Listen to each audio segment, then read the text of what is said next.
Okay, back to Chanukah. Let's learn some practical dinim that you need yet for Sunday night, which is Chanukah. Okay, l'chatchila, it's best to use olive oil for the candles.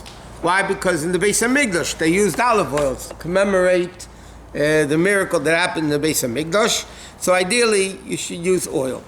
So Chabad custom is we use oil, but for the Shamans, to light the others, our custom is to use a beeswax candle. We don't use oil, we use a beeswax candle. Halachically, all oils are kosher for Chanukah, the Gemara says.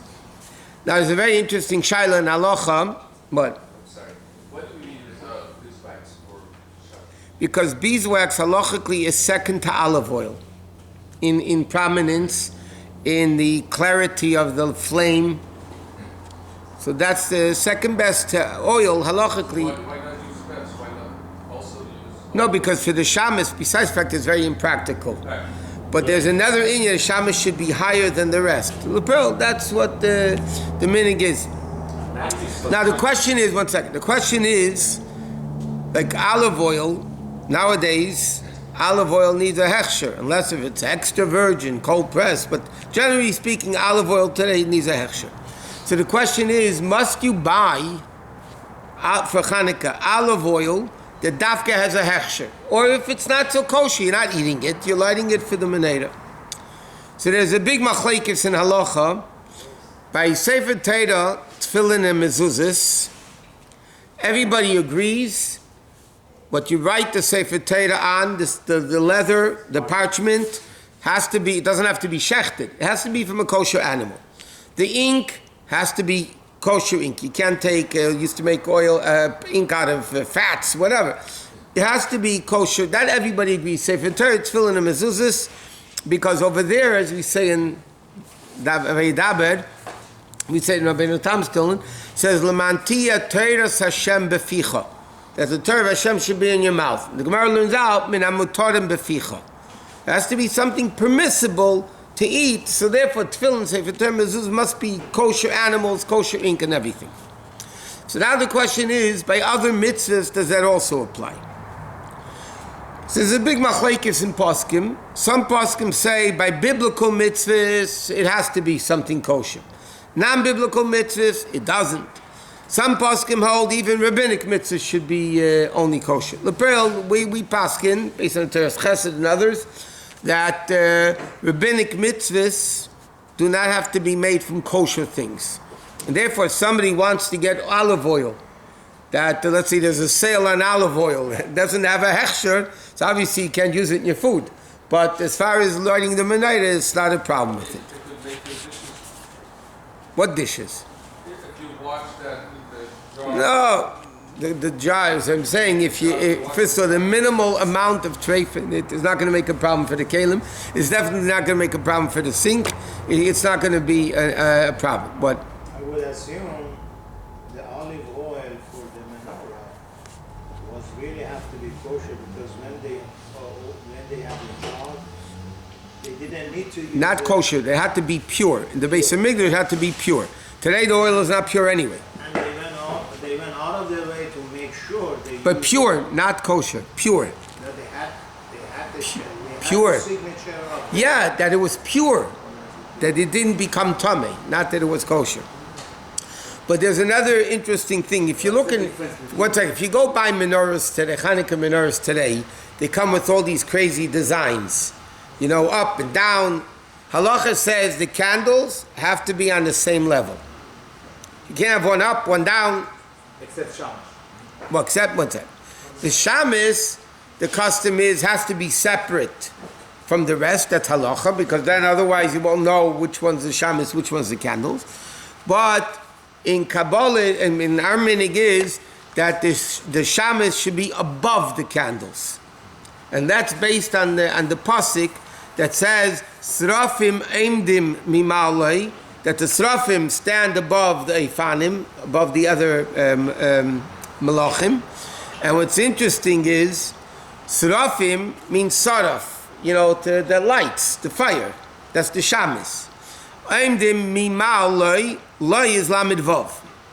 If you count, excluding the Shamas, How many candles do we light on Chanukah? 1, 2, 1 plus 2 plus 3 plus 4 plus 5 plus 8 equals 36. If you buy a box of candles, it says 44, because you have 36 for the menorah, and then the 8 candles for the Shamans. So therefore, the remez is Srafim Ein de Mimao Loi is Lamed Vav, that the light, the one that you light, the other candles, should be above the other 36. You don't need actual menorah for that. No, technically, you can use in Europe, when people had no money, you used to take a potato, make holes in it, and put candles in or oil. When we were growing up in yeshiva, not like today's kids have money. The kids nobody had money. So they would take even bottle caps, fill them up with oil, stick a wick in. That's what a lot of guys in my time did. That there was nothing else to use. They couldn't afford buying a menorah. They didn't have the cheap menorahs like they have today. So we used to use, the guys used to use, I personally didn't, I had other things, but the guys would use a bottle, because if you fill it up with oil, it will burn. The one you screw on? Yeah, the one you screw on, or that, what? There's a few people lighting them in the same house. Is it preferable or necessary that each have their own shamish, or can there be one shamish for a few minutes? The reason why there's a shamus is because in case you're benefiting from the candles, it should be considered, you're not allowed to benefit from Chanukah candles. Unlike Shabbos candles, where the mitzvah is to benefit from the candle, and therefore you can only use certain oils for Shabbos candles. The Mishnah Torah and the Gemara talks about in the second parak of Shabbos, which are proper flames, and therefore you won't come to make it bigger, smaller. Chanukah, all the oils are kosher, because you're not allowed to benefit from the lamp. So we're not afraid you're going to... So the reason why you have a shamus primarily is, in case you're benefiting from the other candles, you consider benefiting from the shamus rather than from the other candle. But technically, if you have one shamus for a bunch of people, it's fine. But the minig is everybody tries to have their own menorah, their own... But two people shouldn't use the same menorah. Let's say it's on the third night of Chanukah. Yeah, so a guy will light the first 3, and another guy will light the second 3. The last 3. That you're not allowed to do, because then it looks like one person's lighting it 6 candles. So in one menorah it says you shouldn't have a few people lighting. In fact, it also is brought down in halacha, you shouldn't have at one night yourself, let's say it's the 4th night, you're going to use 2 oil and 2 candles. You shouldn't do that, because they're not even. It's going to look like 2 separate people are lighting, and they're going to think it's the second night. But if I want to use, let's say, 1 night oil, 1 night candles, then I'm allowed to do. Huh? But you have 1 candle's enough. So yeah, but it's not, what? 3 candles on this flat surface, just raise the shamish. Yeah, that's what people would do. What? Huh? We'll get to girls in a second, but our minig is now that you asked, the Rebbe writes clearly girls don't bench their own licht. Now, women are obligated in Chanukah menorah. Therefore, if a woman lives alone, a girl lives alone, girls are in a dorm, whatever, at least one of them has an obligation to bench licht for everybody. And everybody should chip in, to pay, that they participate in the actual, menorah lighting. But the minig is, if there's men in the house, the women don't light the light the Chanukah candles. Huh?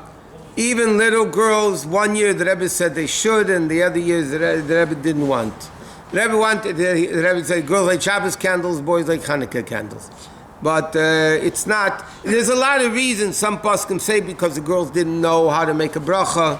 Some people say the reason why girls wouldn't light separately, because in the time of the Gemara, they would light it al Pesach Beisim Mibachutz. They would light the menorah outside of the courtyard facing the street. That means you have to go into the street to light the candles. And kol kvuda basmalach prima, women don't belong in the street. Time of the Gemara at least. So therefore, the Mefarshim say, therefore the husband did it for them, the brothers do it for them.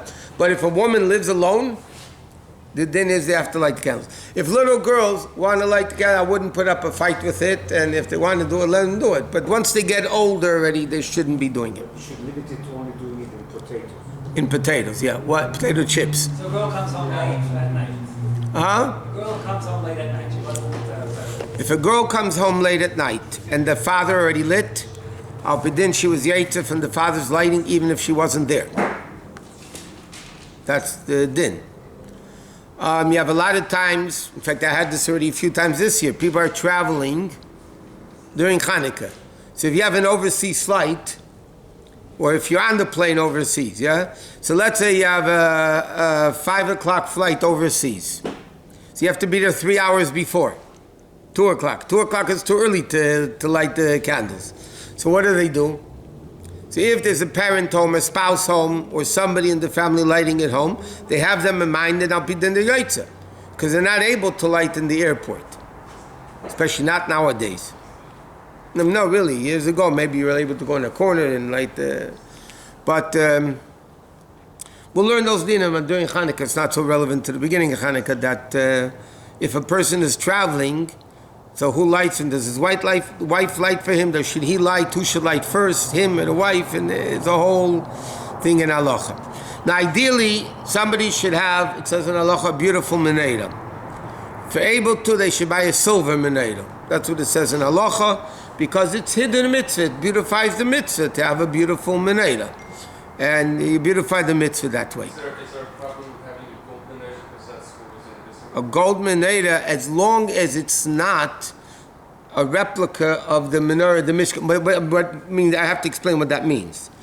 You're not allowed to have a metal menorah with 7 candles. Okay? Let's say a woman has 5 kids, so her and her husband 7 people in the family, and she wants to get a beautiful silver menorah for Shabbos candles, yeah, with 7 branches, yeah. You're not allowed to, even if it's not silver, if it's not gold, if it's metal, if it's wood, doesn't matter. You're not allowed to make replicas of the kalim of the Bais Hamikdash. The shape, if you say the number, The shape doesn't matter. No. Glass or clay is okay. Glass or clay would be okay. If it would be rounded also. Number 7, you're not, it's in Shchunar. You're not allowed to make, the Rambam says it also, it's in Hilchos Beis Bechira, Rambam says it, but it's in Shchunar. No, it doesn't have to be. I'm saying if it's metal 7, you're not allowed to make a replica like that. If it's not metal, because then it wasn't kosher, never. Even in the Bais Hamikdash, the Rambam says in Hilchos Beis Bechira, when the Jews went up to build the second Bais Hamikdash, they didn't have any money, so they made the menorah, the big menorah, out of copper. Then they had more money, but the Rambam writes the menorah must be made from metal. So therefore, if it's not metal, it's wood, glass, then there's no replica anywhere of a menorah. But because the menorah would be kosher with any metal menorah that has 7, you're not allowed to use. What? There's a public lighting at 5 o'clock. Is it better to be at home, light as soon as possible and wait? Or is it better to light later after? If the family is going to be up, if the family is going to be all together, you can light later. But if Chabad does it publicly, you have to attend the public. That's the biblical mitzvah. The rabbinic mitzvah is to go home and light the menorah. That's rabbinic. The biblical mitzvah is when Chabad makes a public menorah. You know how you know it's a biblical mitzvah? You know when you're doing something right? When people complain. If people don't complain about the way you do things, then you're not doing anything right. We know that. That's what life's all about. The fact that people come out against the public menorah lightings, that itself shows that it's biblically important. The mitzvah Chanukah, you light the rabbinically, you light a menorah, so then you light a menorah, it's no big deal. You know, that's rabbinic. But don't trust me, it's true. Yes. Okay? Somebody that nobody has any complaints against is not doing anything. Because whenever you do, people will have complaints. So the fact that people are against the menorah and then they came out again today, this week, you're allowed to make a bracha on the menorah, this Godel says no, and this Godel says no, and this Godel says yes, and this... The Rebbe knew they were making brachas on the menorah, and it's not any different than the menorah and the shul that you make a bracha, even though people want to differentiate between the two, but it's totally illogical what they say, push it in common sense. And the Rebbe was in Chanukah live when they had the satellites all around the world. The Rebbe was watching them make a bracha in Paris and in Russia on the public menorahs, and the Rebbe was answering Amen. And the Rebbe's opinion was not that you could make a bracha on a public menorah. So the fact that people make a problem with it shows that it's a good thing to do.